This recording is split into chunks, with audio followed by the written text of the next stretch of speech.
Salam sejahtera, terima kasih karena bersama dengan saya di Nazlin Unity Channel. TikTok diharamkan di Malaysia? Itu soalan paling besar mula timbul hari ini. Ini semua akibat daripada tindakan fitnah yang banyak menular di dalam TikTok. Perbuatan fitnah ini sebenarnya boleh mengakibatkan negara hancur. Salah satu sebabnya atau contohnya ialah di Indonesia. Salah satu sebab yang menyebabkan protes ganas berlaku di Indonesia baru-baru ini karena banyaknya tular berita fitnah, cerita fitnah yang dikerat-kerat dipotong-potong beritanya.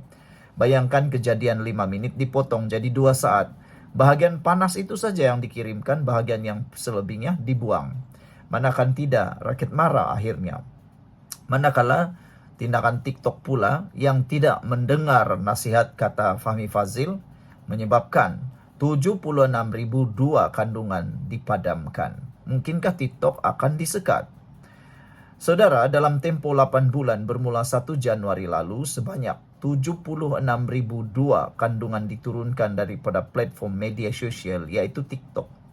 Menteri Komunikasi Datuk Fahmi Fadzil berkata, terdapat 10.730 kandungan yang diminta untuk diturunkan oleh kementerian, tetapi tidak dipatuhi oleh pihak pengendali TikTok. Ini bermaksud, peratusan penurunan adalah sebanyak 86% dan penting saya terangkan bahawa tindakan menurunkan dilakukan oleh platform sendiri berdasarkan garis panduan yang mereka platform terbitkan, katanya. Beliau menjelaskan penurunan kandungan itu berdasarkan garis panduan komuniti TikTok walaupun Suruhanjaya Komunikasi dan Multimedia meminta platform tersebut untuk menurunkan sesebuah kandungan. Sekiranya platform berpendapat berdasarkan aspek undang-undang dan perundangan bahawa ia tidak melanggar garis panduan komuniti, maka kandungan berkenan tidak diturunkan, ujarnya. Sebelum kita teruskan ulasan panas ini, jangan lupa tinggalkan komen Anda dengan tanda pagar Kami Sayang Malaysia Berhenti Memfitnah.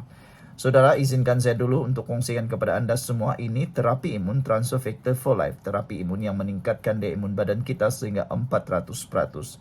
Terapi imun ini mendidik, mengajar dan menguatkan imun badan kita serta menyeimbangkan imun badan kita supaya apabila imun badan kita kuat, apabila imun badan kita seimbang, apabila imun badan kita jadi bijaksana, ia akan mengenal mana satu lawan, mana satu kawan dalam tubuh badan kita. Lalu, imun badan itulah yang akan menghapuskan, menghancurkan akar penyakit yang ada dalam tubuh badan kita, lalu membuatkan kita sembuh.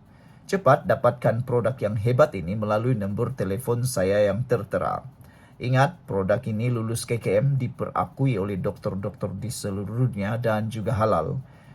Kalau Anda sudah lama berdoa untuk masalah kesehatan Anda, mau bebas daripada masalah kesehatan, mungkin ini jalan yang Tuhan tunjuk. Ini mungkin pintu yang dibuka untuk Anda bebas daripada masalah kesehatan itu. Saudara-saudara sekalian, juru cakap Kerajaan Perpaduan itu berkata, pelbagai isu berbangkit membabitkan TikTok dibincangkan menerusi perjumpaan berkenan.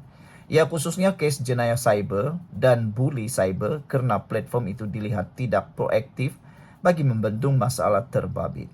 Dalam pada itu Fahmi berkata beliau dimaklumkan oleh PDRM terdapat sejumlah kertas siasatan dibuka membabitkan platform TikTok.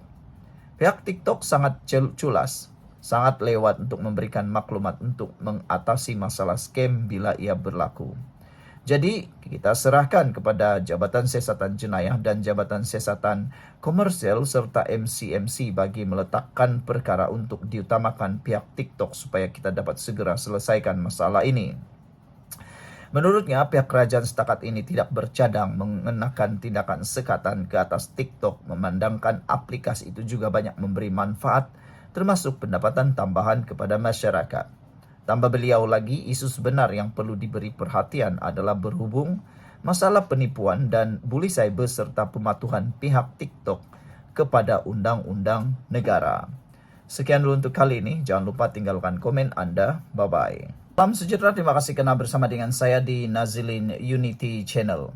Saudara-saudara sekalian, kejutan paling besar dalam dunia politik hari ini, khususnya di Sabah, ialah apabila Zahid Hamidi menyatakan melalui berita ini, Zahid Hamidi menyatakan keputusan kerajaan BN dengan Pakatan Harapan sahaja, bukan GRS di Sabah.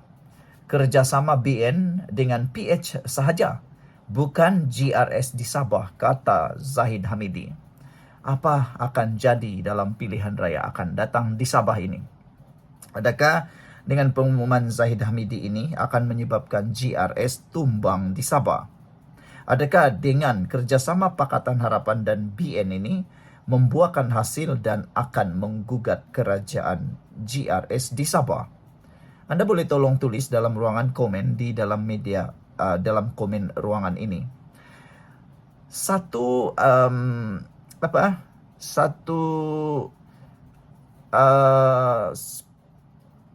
ikutan yang sedang menular di politik Malaysia, Sabah khususnya, ialah satu gagasan menolak parti daripada Semenanjung Malaysia.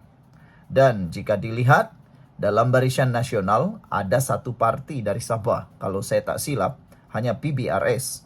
Manakala dalam Pakatan Harapan pula ada APCO. Itu dua parti lokal Sabah. Parti lokal Sabah. Sekarang ini propaganda untuk menolak parti bukan lokal Sabah sangat kuat. Adakah itu akan dapat membantu GRS kalau betul benar-benar 100% BN dan Pakatan Harapan tidak akan bekerja sama dengan GRS? Tapi jawapan Anwar Ibrahim di dalam berita yang lain, kata Anwar Ibrahim, BN tak nak bekerja sama dengan GRS. Ini respon Anwar Ibrahim. Pakatan Harapan akan tetap meneruskan rundingan bersama BN dan GRS untuk mencari titik kesamaan. Datuk Seri Zahid maklum pada saya dalam perundingan itu nampak buntu. Kita doakan benar-benar ada betul kesepakatan, tapi kita hormati keputusan BN, kata Anwar Ibrahim. Wah, sebelum kita teruskan ulasan ini, jangan lupa tinggalkan komen Anda dengan tanda pagar Kami Sayang Malaysia. Tapi sebelum itu izinkan saya kongsikan kepada Anda semua, ini terapi imun Transfer Factor for Life, terapi imun yang meningkatkan daya imun badan kita sehingga 400%. Secara umum dan ringkasnya, apabila imun badan kita jadi lemah, apabila imun badan kita jadi bodoh, apabila imun badan kita tidak berfungsi dengan baik, kita tidak sembuh daripada semua jenis penyakit dan kita jatuh sakit. Tetapi apabila imun badan kita kuat, bijaksana dan seimbang, imun badan itulah yang akan menghapuskan akar penyakit dan menyembuhkan kita daripada semua jenis penyakit. Cepat dapatkan produk yang hebat ini melalui nombor telefon saya yang tertera, WhatsApp saya.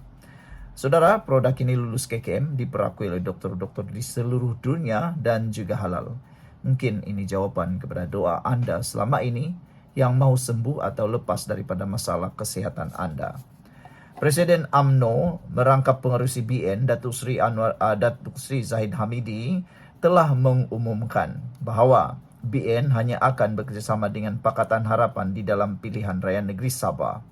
Kami mengekalkan kerjasama BNPH, namun kami telah memutuskan bahawa BN Sabah, UMNO Sabah memutuskan secara muktamad bahawa tidak akan ada kerjasama dengan GRS. Dengan ini, Pakatan Harapan akan berada dalam dua gabungan, iaitu Pakatan Harapan GRS dan Pakatan Harapan BN di dalam pilihan raya negeri Sabah. Sebelum ini ada usaha daripada pihak Perdana Menteri Datuk Seri Anwar Ibrahim agar Pakatan Harapan BN GRS bersama-sama memasuki pilihan raya negeri. Pengumuman Ahmad Zahid itu telah memusnahkan harapan Anwar. Pengumuman ini juga akan menimbulkan persoalan berkenaan kedudukan Datuk Sahelmi Yahya. Sahelmi ialah ahli Parlimen Putatan mewakili UMNO. Di Sabah, beliau timbalan Ketua Menteri 3, Menteri Kerja Raya AA Sabah dan Adun Tanjung Keramat. Isu lompat parti akan timbul sekiranya Sahelmi bertanding di atas tiket GRS. Sekian untuk kali ini. Jangan lupa tinggalkan komen Anda. Bye-bye.